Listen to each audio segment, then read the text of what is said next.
So with this show band in Spain, how did that opportunity come up? That's as young players, they're always like, "Oh, that's so cool. How did you get that? I want to do that and stuff."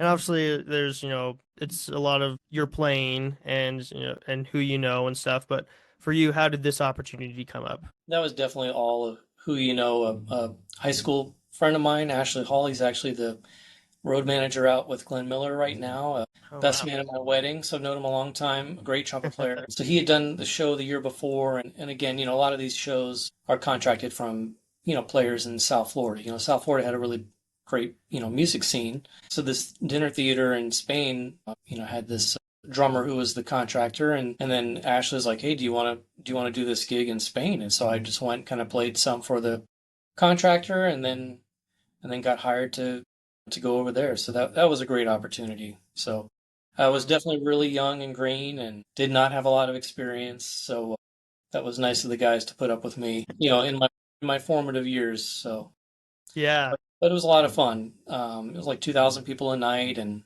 it was a magic show and dancers, and it was a really great show. So.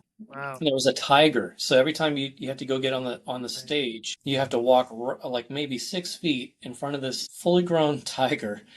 It's just on the back of a Jeep with like kind of like a chain on its neck, but he's looking at you like if this chain lets loose, like your dinner. And so you would just kind of like walk by, but like wouldn't really look at the tiger in its eyes. But so anyway, yeah, that was probably not as safe as it should have been. They probably didn't mention that as part on when you were getting hired for the gig, No, right? no, no, they did not. Oh, that's funny. Yeah, but it was a lot of fun. Great show, and then got to go around Mallorca, Spain, and shoot over to Barcelona. So that it provided Yeah. some opportunities to just kind of get out on the weekends.